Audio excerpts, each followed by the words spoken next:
Well. Anyways, let's get back into the bitch. On the night of April 14th through the early morning of April 15th of 1912, the Titanic sank to the cold depths of the Atlantic Ocean after colliding on the starboard side of the ship on her maiden voyage. Gotcha. Her voyage... Hey, what side is the starboard side? I think it's the right side. Yes. I had to remember from the documentary. Sorry. All right. Her voyage would see her depart Southampton, England, headed for New York City. They were warned about an iceberg frenzy, so to speak, to be weary, which we'll touch on later. Weary. And both are, I think in both ours. Yes. No. Yes. No. The last second. Last second choke. The last second sighting made attempts to avoid collision futile.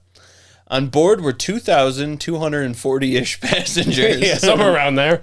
Might have been 240, might have been 227. Who the fuck knows anymore? Yeah, it's the number's kind of up in the air. It's It really somewhere is. around there. Depending on what website you go to. We encourage you sometimes to do your own research. Take a look yourself. There's no confirmed numbers, but it's Find 4 websites. I bet they all are different. It's definitely not 7 crew and passengers, but it's definitely closer to 2,240 passengers and crew.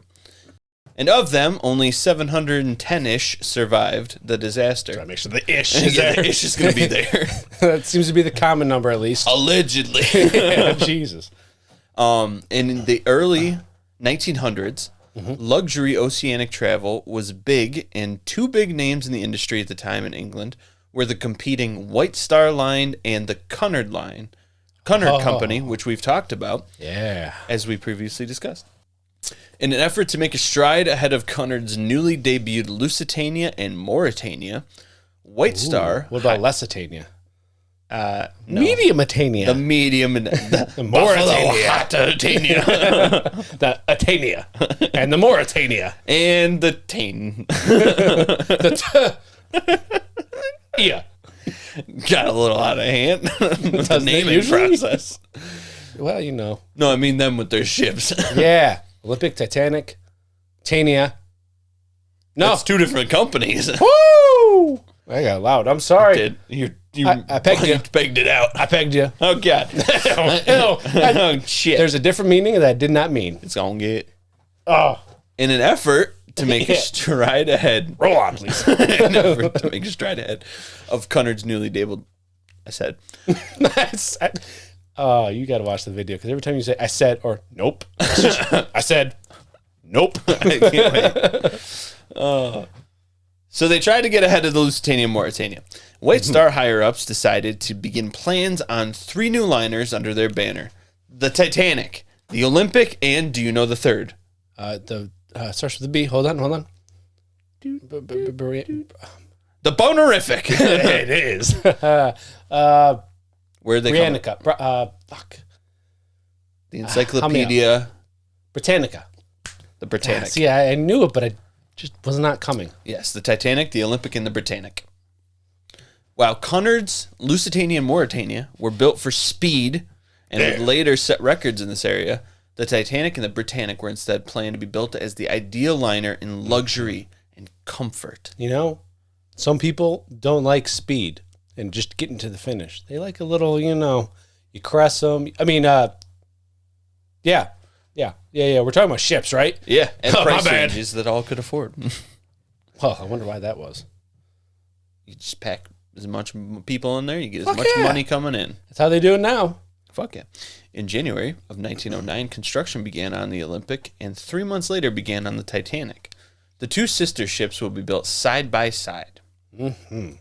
The Olympic was completed first and made her maiden voyage on May 31st of 1911. And from this voyage, certain tweaks and changes were made to the now launched Titanic's design. Why?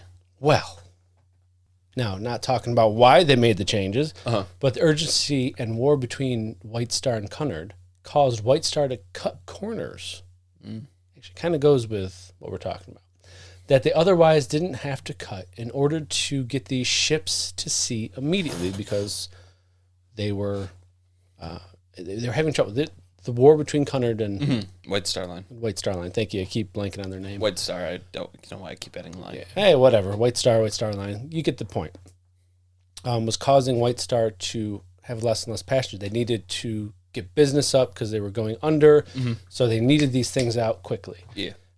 Constructors Harland and Wolff worked on the Titanic designs, but budgetary pressure caused J. Bruce Ismay, who was the owner or CEO or whatever, Chairman. We'll Chairman, talk about him thank later. you, of White Star, to amend their plans multiple times. The amendments were reductions in the scantlings and dimensions of the steel, number of lifeboats lowered, and a number of other construction aspects of the ship, creating it less,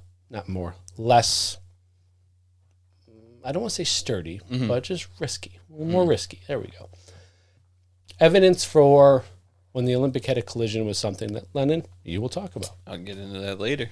So, Stay tuned. please, take it away. Sorry, I just want to interject with that little bit. Because it helps with my part.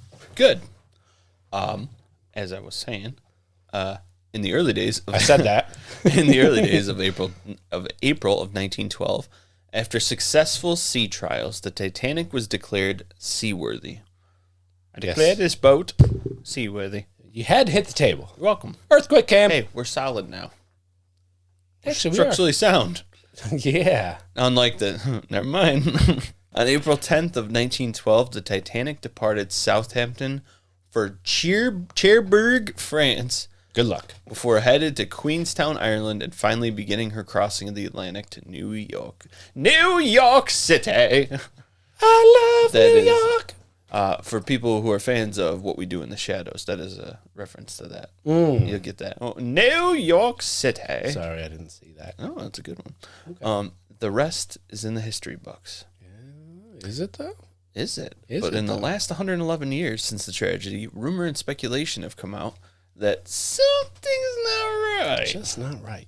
Countless hours and countless people have sunk research into various theories, and they span from the outlandish to the downright maybe? I I have wish one. they didn't go that high. Maybe? Maybe? Hey. Oh, that Good hurt. job. Calm down. I got you, son. Thank you. Appreciate To that. the outlandish, to the maybe? Maybe? Oh, wow. Oh my God. I'm out for the rest, coach. All right, well, I think you're throwing it to me, aren't you? Yeah, take it from here. All right. Well, one of the more maybe Maybe? theories It that didn't come out. I didn't. It's okay. I covered, and it was like very interesting because I first started thinking, "Oh, this is bullshit," and then I kept watching, and I was like, "Wait a minute, there's more truth than conspiracy here. Therefore, let's dive into it. Do it. What if the perfect storm of a fire, an iceberg, and negligence occurred that caused the Titanic to sink?" Oh, Dirty bastards. fuckers. It's all about the money. Yeah. To dive more into this theory, I watched the 2017 documentary called Titanic, New Evidence. You can check it out on YouTube. Everything's literally backwards. They mirror image the fucker. So that's why when I asked you what side it was on, I was like, wait a minute. Think about it. They reversed it. So Just want to say, great title. new evidence. Great. Bigfoot. New evidence. Can never go wrong with new evidence. Yeah. So let's talk about this perfect storm. Yeah. So to start the documentary, we are following Ciaran Maloney, an Irish journalist and author, as he explores the possibility that the sinking of the Titanic was caused by more than just good English, Josh. More than just an iceberg hitting it. I had to do a little editing in my head right A there. little wraparound. It was.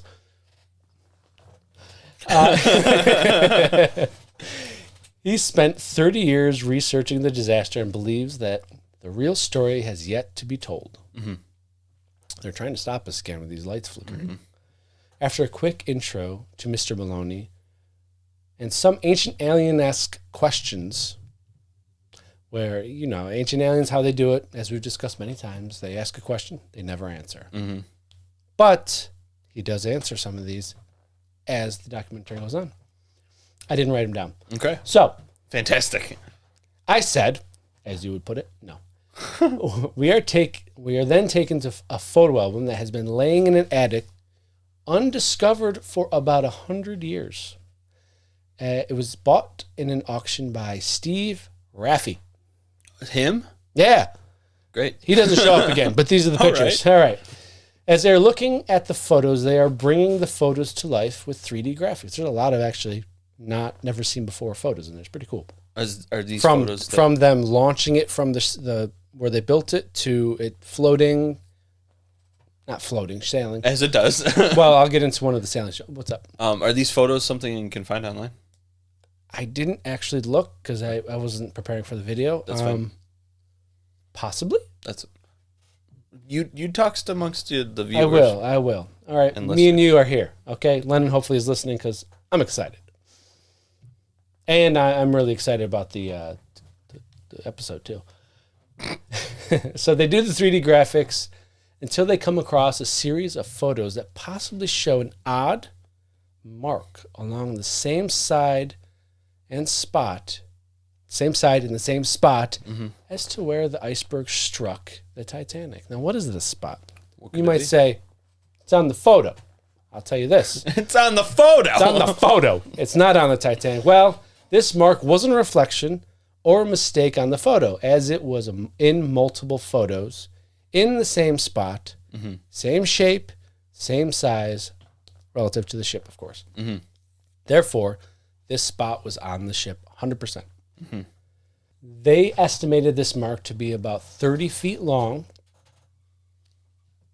They estimated this mark to be about a 30-foot long weakness and damage to the side of the Titanic. Okay. And follows the line of the hull plate, hull plating. I think that's just the red spot, the red. You know, the bottom of the fucking Titanic. God damn it! I'm not a ship expert. I'm so surprised we didn't do any of the Lennon's history corners or anything. Oh shit!